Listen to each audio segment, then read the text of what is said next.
जय Shankar ji friends, astrological facts में आपका स्वागत है। तो आज हम बात करने जा रहे हैं मूलाधार को सूर्य की किरणों के द्वारा कैसे आप एक्टिव कर सकते हैं। किस तरह से मूलाधार का जागरण करके आप अपने स्वरों को खींच के मूलाधार के नाद के द्वारा जागृत कर सकते हैं। मूलाधार जब स्वर हमारे मूलाधार से टकराते हैं तो वहां पे एक कंपन के साथ एक नाद भी उत्पन्न होता है। ये सारी जानकारी आज मैं आपको इस वीडियो में देने वाली हूँ और साथ ही आपको बेसिक नॉलेज भी देने वाली हूँ। जैसे कि पिछली वीडियो में हमने सीखा था कि स्वर किसे कहते हैं, तो आज हम जानेंगे स्वर क्या है, उनके नाम क्या है और कैसे हम स्वरों से आगे बढ़ सकते हैं। तो चलिए आज की वीडियो आगे बढ़ाने से पहले सबसे पहले मेरे चैनल को जरूर सब्सक्राइब कर लीजिए और वीडियो को लाइक और शेयर करना बिल्कुल मत भूलिए।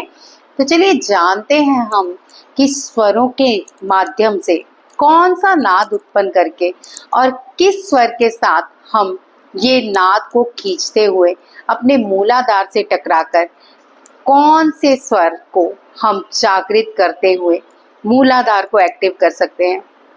मूलाधार हमारा बेसिक चक्र है।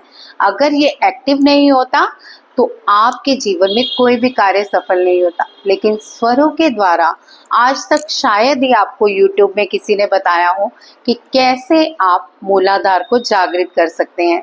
तो आज मैं आपको एक पूरी कॉन्सेप्ट में वीडियो देने आई हूँ ताकि आप अच्छी तरह से समझ पाओ, अपने मूलाधार को जागृत कर पाओ। तो चलिए वीडियो को आगे बढ़ाते हैं, जानते हैं बेसिक नॉलेज कि स्वरों के नाम क्या है। हमारे दो स्वर हैं, जैसे कि दो स्वर नहीं है, स्वर तो तीन है, लेकिन आज मैं आपको जो बताने जा रही हूँ वो उस पे फोकस करते हैं।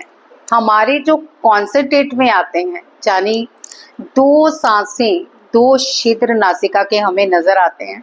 मोस्टली लोगों को उसी का पता होता है कि राइट और लेफ्ट, लेकिन ये भी बात उतनी ही सत्य है कि जब दोनों स्वरों से, दोनों नासिकाओं से सांस लेते हैं तो बन जाती है वहां पे सुषुम्ना यानी बैलेंस चक्र। तो चलिए, जो लेफ्ट नोस्ट्रल है वो है आपकी ईड़ा नाड़ी और जो राइट नोस्ट्रल है वो है आपकी पिंगला नाड़ी। पिंगला नाड़ी सूर्य से कंसर्न करती है, इसे सूर्य नाड़ी भी कहा जाता है। और ईड़ा नाड़ी जो कि लेफ्ट नोजल है, चंद्र के साथ इसका लिंक है और इसे चंद्र नाड़ी भी कहा जाता है। तो याद रखिए, ईड़ा चंद्र स्वर और पिंगला सूर्य स्वर। तो अगर हमें सूर्य स्वर से खींचते हुए हमें अगर कोई नाद उत्पन्न करना है तो सूर्य के स्वर के साथ हम किसे करेंगे एक्टिव।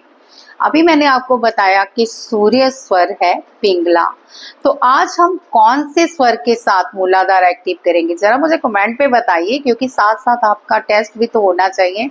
लिख दीजिए ना, कौन सा समझ में आ रहा है, मैं तो बताऊंगी, सब लिख दीजिए जो आपकी समझ में आ रहा है। अब लिख दिया, अब मैं बताती हूँ। आज हम सूर्य स्वर के साथ सूर्य की किरणों को अंदर खींचते हुए जो नाद उत्पन्न करेंगे वो होगा बीज अक्षर लम। बहुत सारे लोग जानते होंगे कि लम जो हमारा है मूलाधार का बीज मंत्र है।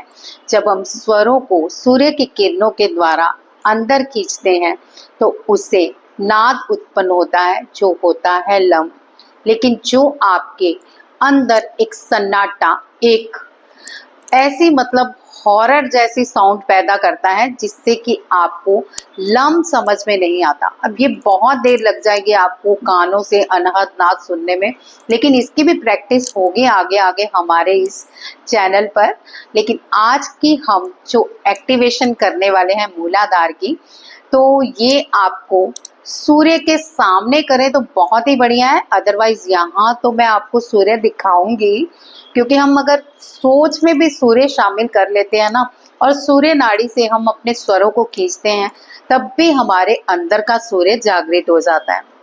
और बाहर और अंदर का दोनों का सूर्य जागृत हो तो आ हा हा, आनंद आ जाएगा आपको मूलाधार एक्टिव करने में। तो कोशिश कीजिए, ये जो आप प्रैक्टिस करें, आप एक बार कर सकते हैं यहाँ पे भी, लेकिन जैसे अगर आपको एक प्रैक्टिकल प्रैक्टिस करनी है तो आप कोशिश कीजिए कि सूर्य उगने से पहले आप सूर्य की किरणों के पास जाके, मतलब छत पे चले जाएं, या जहाँ सूर्य की किरणें आपके रूम में आती हैं वहां एक आसन बिठा लें, बिछा लें और बैठ जाएं। तो वहां पे आपको क्या करना है, ये सारी चीजें मैं अभी समझा दूंगी, लेकिन बेसिक जो आपने समझा आज का उसे भी याद रखिए। ईड़ा हमारा चंद्र स्वर है और पिंगला हमारा सूर्य स्वर है।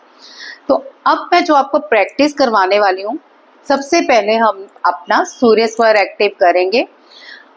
आज फिर आपको समझाती हूँ, उस वक्त हमने क्या किया था जब चंद्र नाड़ी की थी, हमने सूर्य स्वर में इस तरह से मुट्ठी बना के इधर बाहर डाल के बैठ गए थे। लेकिन आज मैं आपको एक और तरीका भी बताऊंगी, लेकिन बैठ के करना है तो छत पे ऐसा पॉसिबल नहीं है। तो आप कोशिश करें कि इस तरह से मुट्ठी बनाएं और अपने लेफ्ट पर इस तरह से रखते हुए आप ऐसे हो जाएं और थोड़ी देर के लिए आप ऐसे ही बैठे रहें।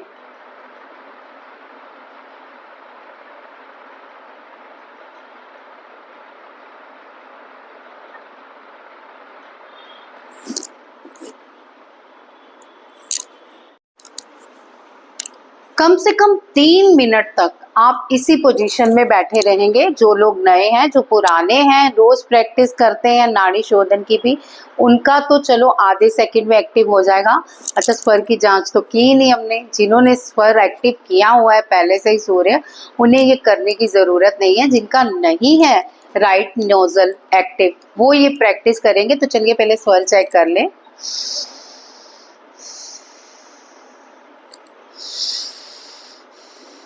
तो मेरा इस समय ईड़ा स्वर चल रहा है, मुझे सूर्य स्वर एक्टिव करना होगा।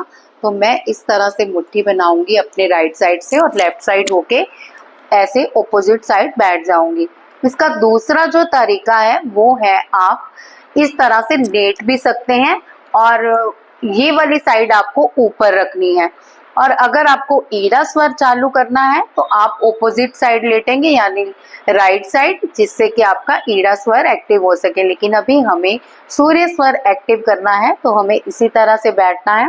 कम से कम आधा सेकंड मेरे लिए बहुत है, लेकिन अगर आप नए हैं तो 2 से 3 मिनट आपको करना होगा। तो ये अभ्यास 3 मिनट तक करिए या 2 मिनट तक करिए और साथ साथ चेक करते रहिए कि आपका एक्टिव हुआ नोजल कि नहीं हुआ। तो अभी मुझे आधा सेकंड आई थिंक हो गया है, तो मैं चेक करूंगी अभी। यस, बहुत ही इजीली मैं यहाँ से अपना फ्लो कर पा रही हूँ सांस का। तो आपको भी अगर ये एक्टिव हो गया है तो आप भी अपनी प्रैक्टिस नेक्स्ट स्टार्ट कीजिए। अब हम लेफ्ट सांस को बंद करेंगे और राइट साइड से 10 बार हम नाड़ी शोधन करेंगे। सांस लेंगे, सांस रोकेंगे और धीरे धीरे छोड़ेंगे, यानी 5 की काउंटिंग में आप सांस खींचेंगे, इनहेल, जिसे कहते हैं पूरक। 5 की काउंटिंग में हम लगाएंगे कुंभक, जिसे कहते हैं सांस को रोकना। और 5 की काउंटिंग में हम करेंगे रेचक, जिसे करते हैं सांस को छोड़ना। Inhale, hold, exhale. समझ में आया? 5 की काउंटिंग में। तो चलिए स्टार्ट कीजिए।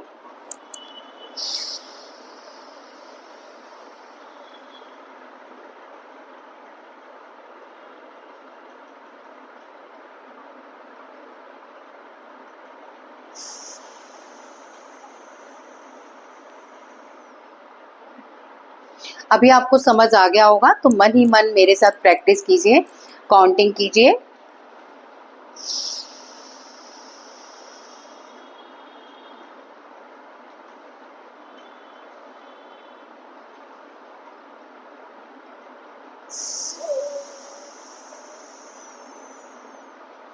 आप प्रैक्टिस करते रहें, जैसे कि मैं हमेशा आपको साथ साथ गाइड करती हूँ, तो मुझे गाइड भी करना पड़ेगा। 10 टाइम करना है, उसके साथ साथ मैं अपनी आगे की आपको बातें जारी रखती हूँ। जैसे ही आप नाड़ी शोधन करते हैं तो आपका ये राइट द्वार, राइट नासिका आपकी यहाँ तक अनाहत चक्र तक पूरी तरह से खुल जाती है। जहाँ पे यांग का स्थान है, यिंग और यांग, जो कि मैं आपको पहले भी बताया था लेकिन अभी आप नहीं समझ रहे, ये हमारे शरीर में ईड़ा और पिंगला का बैलेंस नाम माना जाता है। यानी यिंग और यांग एक दो जगह पे हमारे यहाँ होते हैं, जिसे हमें यांग को आज एक्टिव करना है। तो यहाँ से जब 10 बार हम काउंटिंग करेंगे कंटिन्यूसली, तो यांग यहाँ पे एक्टिव हो जाएगा और यांग हमारी मदद करेगा कि यहाँ से मूलाधार तक सांस पहुँचाने की, जिससे हमारा मूलाधार एक्टिव होगा और नाद उत्पन्न होगा लम। ठीक है, आप करते रहें, मुझे साथ साथ बताना भी है। तो यहाँ पे हम मोस्टली कुछ लोग क्या करते हैं, lump lump lump lump lump lump lump. मैं सारे आपको प्रोनाउंसिएशन करके बता रही हूँ, लेकिन ऐसा नहीं है। जब हमें स्वरों के द्वारा, नाद के द्वारा अपना मूलाधार एक्टिव करना होता है, तो उसकी साउंड कैसे होनी चाहिए वो मैं आपको बताने जा रही हूँ। इसमें आप ज्ञान मुद्रा कर सकते हैं, नहीं भी करनी तो कोई बात नहीं, अदरवाइज ज्ञान मुद्रा से हमारा ध्यान कंसंट्रेट होता है। कोशिश कीजिए ध्यान मुद्रा 1 मिनट हमें मौन रह के करनी पड़े, जिससे हमारा माइंड कॉन्सेंट्रेट हो सके। और उसके बाद हम लम कैसे बोलेंगे, यहाँ से सांस रोकेंगे, खींचेंगे और पेट को फुला लेंगे। यानी जब हम सांसों को अंदर खींचेंगे तो हमारा पेट फूलना चाहिए, जब सांसों को छोड़ेंगे तो हमारा पेट पिचकना चाहिए। ओके, चलिए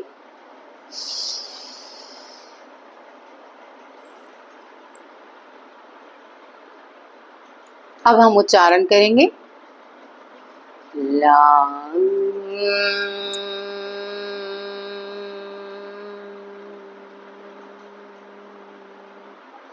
अगर आप इस तरह का उच्चारण करते हैं, आप खुद ही देखेंगे कि जो हमारी लोअर बैक है वहां पे कंपन हो रहा है, एक नाद उत्पन्न हो रहा है अंदर की ओर, जिससे हमारा मूलाधार एक्टिव होता है।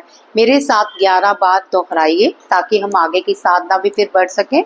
एक बार हो गया, अब हम कंटिन्यूसली करेंगे। लाम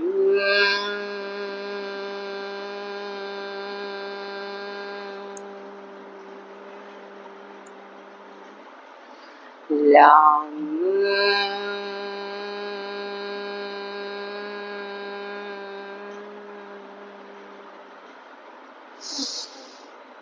लाम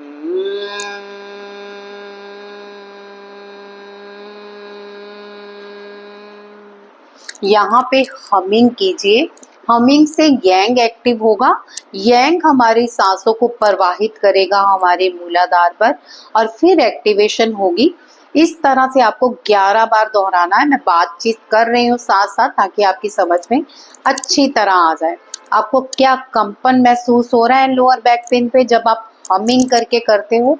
एक बार कंसंट्रेट से कीजिए और मुझे बताइए कमेंट पे, क्या आपको हमिंग से लोअर बैक पे क्या आपको कंपन महसूस हो रही है? अगर हो रही है तो आप बिल्कुल ठीक कर रहे हो, अगर नहीं हो रही तो इसका मतलब कहीं ना कहीं आप गलती कर रहे हो। तो ठीक से समझना है, ठीक से करना है और ठीक से इसकी हमिंग करनी है। फिर से एक बार करके दिखा रही हूँ।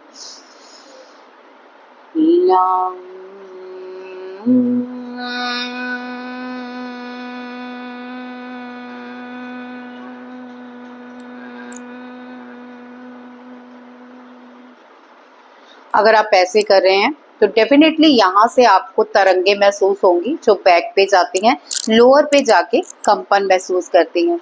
अब हम आगे बढ़ेंगे। सारी चीज़ों को आपने विस्तार से समझ लिया। चलिए अब आंखें बंद करके हम आगे की साधना करें, जिससे हमारा ये एक्टिवेशन सही से हो सके। आज का जो विषय है वो है स्वर विज्ञान और कुंडलिनी जागरण। जब आपके स्वरों के द्वारा नाद मूलाधार से टकराता है और शिव जागृत होते हैं तो कंपन महसूस होता है। क्या आप जानते हैं कि हमारे नासिका के स्वरों में ही ब्रह्मांडीय रहस्य छिपा हुआ है? इस दिव्य ध्यान साधना में जानिए स्वर कैसे बदले। स्वर नाद जब मूलाधार से टकराए तो क्या होता है, शिव क्या करते हैं जब कुंडलिनी शक्ति जागती है। ये ध्यान आपके शरीर, चेतना और आत्मा की शिव तत्व से जोड़ देगा। तो स्वागत है आपका इस दिव्य और गूढ़ साधना में। आज आप जानेंगे उस रहस्य को जो आपके श्वास और स्वर में छिपा है। स्वर विज्ञान, वो विज्ञान जो शरीर में प्रवाहित ऊर्जा और ब्रह्मांडीय शक्ति को जगाता है। स्वर क्या है? यानी आपकी नासिका से आने वाले श्वास 3 प्रकार के स्वर होते हैं। ईड़ा स्वर आपके बाएं नथुने से, जिसे कि चंद्र स्वर भी कहा जाता है। पिंगला स्वर आपके दाएं नथुने से, जिसे कि सूर्य स्वर भी कहा जाता है। सुषुम्ना स्वर दोनों नासिकाओं से जब एक बार ही सांस आपके आए, यानी दोनों से फ्लो बराबर आए, इससे आपकी उन्नति का जागरण होता है। अब ध्यान दीजिए, आपका स्वर इस समय किस ओर है और श्वास को महसूस करें। आपको मूलाधार को जागृत करने के लिए अपने दाएं नासिका यानी सूर्य स्वर को जागृत करना होगा, जिसे कि हम पिंगला स्वर भी कहते हैं। अगर आप चाहें तो ईड़ा से पिंगला या पिंगला से ईड़ा में परिवर्तन कर सकते हैं, जैसे कि अभी मैंने आपको समझाया है। आप लेट के भी इसे स्वर को चेंज कर सकते हैं। अगर आप बाईं ओर लेटेंगे तो दायां स्वर चालू हो जाएगा और दाईं ओर लेटें तो आपका बायां और स्वर चालू हो जाता है। अब आप 21 बार गहरी श्वास लें और रोकें, जिससे कि आपकी सुषुम्ना नाड़ी एक्टिव होगी। ध्यान से देखिए, दोनों नासिकाओं से हमें स्वर अंदर खींचते हैं। इसे कहते हैं तत्व में तत्व जागृत करना। हमने सबसे पहले अपने सूर्य स्वर को जागृत किया, अब हम सेकंड तत्व का प्रयोग करेंगे। सुषुम्ना को जागृत करने के लिए दोनों श्वासों को हम खींचेंगे, जिससे यिंग और यांग यानी आपके श्वासों का, आपके चक्रों का बैलेंस हो सके। तो चलिए मेरे साथ 21 बार सांसें अंदर बाहर खींचिए।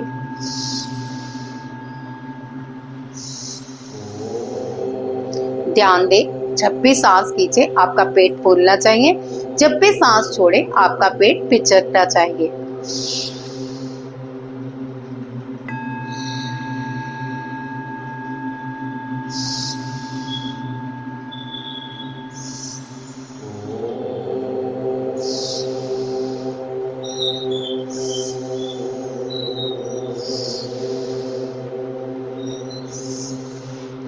श्वासों को जोर से नहीं खींचना, बहुत ही धीरे धीरे अंदर लेके जाना है और जैसे अंदर लेके जा रहे हैं वैसे ही आपने बाहर इसको प्रवाहित करना है। ध्यान देते हुए करिए।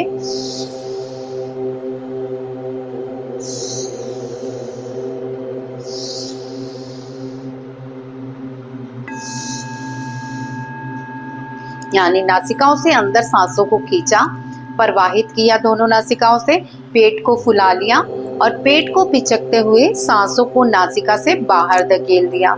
जैसे ही 21 बार हो जाए, आप अपने ध्यान को कंसंट्रेट करें, साथ साथ मन को शांत रखें, किसी विचार पर भी ध्यान नहीं दें।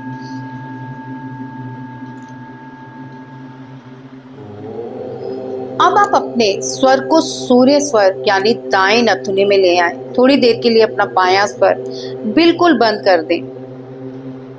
अब आपके तत्व में तत्व जागृत हो चुका है और हम जागरण की ओर बढ़ रहे हैं। अब कल्पना करें, आपकी श्वास एक दिव्य नाद बन चुकी है। ये नाद आपकी रीढ़ के नीचे मूलाधार चक्र से टकरा रहा है। वहां सोई हुई शक्ति कुंडलिनी हलचल में है।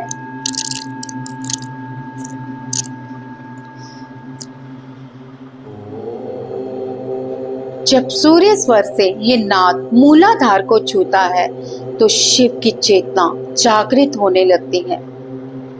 जब कुंडलिनी जागती है, शिव जो सहस्त्राधार में शांत बैठे हैं, नीचे की ओर दृष्टि डालते हैं। उनकी तीसरी आंख से ऊर्जा की किरणें कुंडलिनी को आमंत्रित करती हैं। आपका शरीर अब केवल शरीर नहीं है, ये एक अमृत कुंड बन चुका है।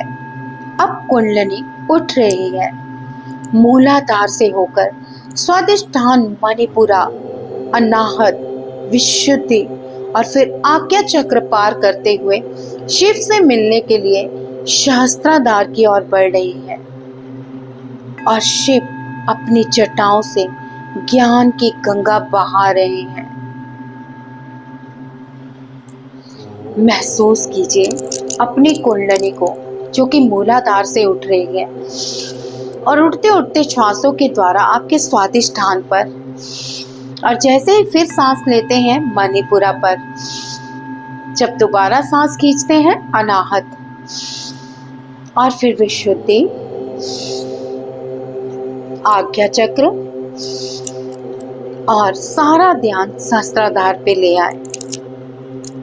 मौन होके विजुलाइज करें कि शिव ज्ञान की गंगा आपके ऊपर बरसा रहे हैं।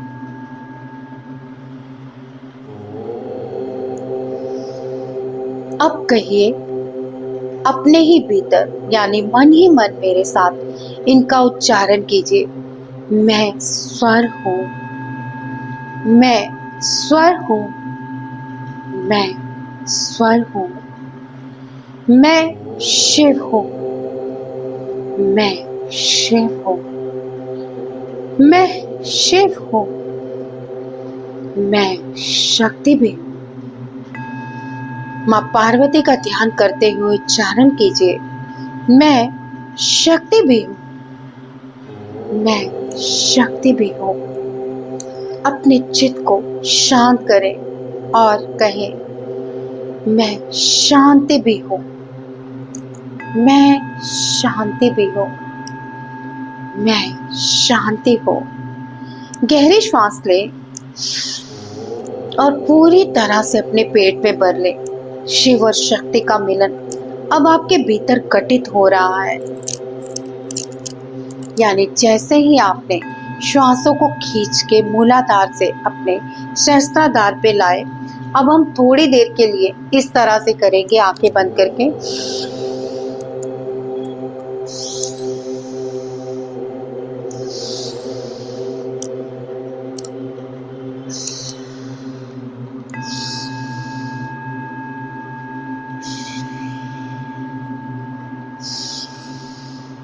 इस तरह से आपकी कुंडली का विचरण हो रहा है। शिव शक्ति से मिल रहे हैं और शक्ति शिव से मिल रही है। इस तरह थोड़ी देर के लिए अपना श्वासों के द्वारा नाद उत्पन्न करते रहें। आप ये नाद पर ध्यान दें और मैं लम का उच्चारण करूंगी, जिससे आपको शिव का और साथ ही माँ पार्वती का अनुभव होगा।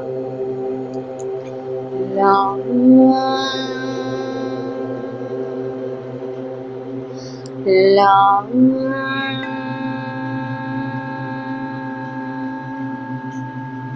lam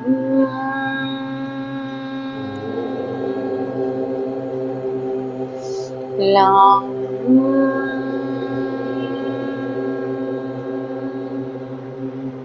lam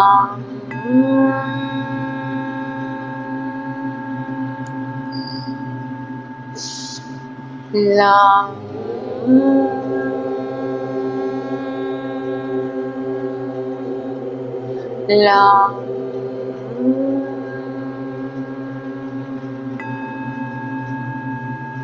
lam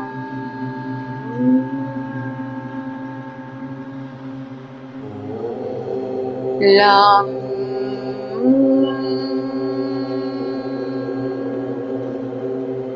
अब मन ही मन थोड़ी देर लम का उच्चारण करते रहें।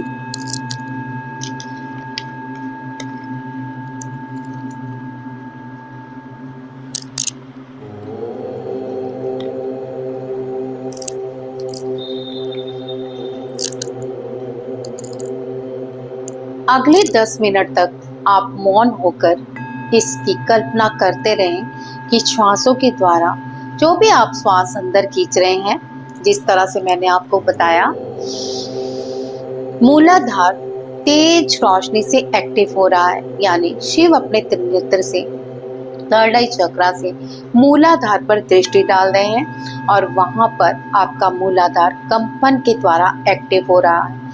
आप चाहें तो मन ही मन लम का उच्चारण कर सकते हैं या फिर अपनी विजुअलाइजेशन जारी रखें मौन होकर, जिससे आपको कंपन तो महसूस हो ही, साथ ही ये भी रखें अपने दिमाग में कि शिव की दृष्टि पड़ रही है और मूलाधार एक्टिव हो रहा है और ये बहुत ही रेड ऑरे में आपको स्प्रेड कर रहा है। आपका पूरा शरीर एक रेड गुब्बारे के अंदर है, जिससे कि आपका आभा मंडल भी मूलाधार जैसा रेड हो गया है। इसमें आप ये विजुलाइज करेंगे और मौन होकर इस अवस्था में आप बैठे रहें और मूलाधार को एक्टिव होने दें।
अब धीरे धीरे अपनी श्वासों पे ध्यान लगाएं और अपने हाथों को रब करके अपनी आंखों पे लगाएं। अपने सहस्त्राधार के थोड़ी सी ऊपर रखें और इस ऊर्जा को प्रवाहित होने दें और धीरे धीरे अपनी आंखें खोलिए। आज हमने सीखा कि मूलाधार से हम नाद के द्वारा स्वरों के साथ अपने शिव को कैसे जागृत करते हैं और शिव कैसे मूलाधार की एक्टिवेशन करते हैं अपने थर्ड आई चक्रा द्वारा। इस साधना से आपका मूलाधार तो एक्टिव होगा ही, और साथ ही मुझे अपने अनुभव जरूर बताइए कि आज की ये साधना आपको कैसी लगी, और ज़रूर इस कमेंट पे लिखिए हर हर महादेव और मैं मूलाधार एक्टिव कर चुकी हूँ। इस तरह लिखने से आपकी वाइब्रेशन यूनिवर्स तक जाएंगी और जो कोई भी आपके कमेंट को पढ़ेगा आपके मूलाधार को एक्टिवेशन की फिर से एक बार वाइब्रेशंस मिलेंगी। तो चलिए आज की वीडियो में बस इतना ही। वीडियो आपको कैसी लग रही है और कैसा चल रहा है आपका ये एडवांस स्वर विज्ञान का सफर, ये सारी चीजें मेरे साथ कमेंट पे शेयर जरूर कीजिए। अपने अनुभव भी जरूर शेयर कीजिए। अगर आप मुझसे कोई और वीडियो चाहते हैं किसी और विषय में तो जरूर मुझे सुझाव दीजिए। आप सबका इस वीडियो को देखने के लिए मैं दिल से आभार प्रकट करती हूँ। जय शंकर जी।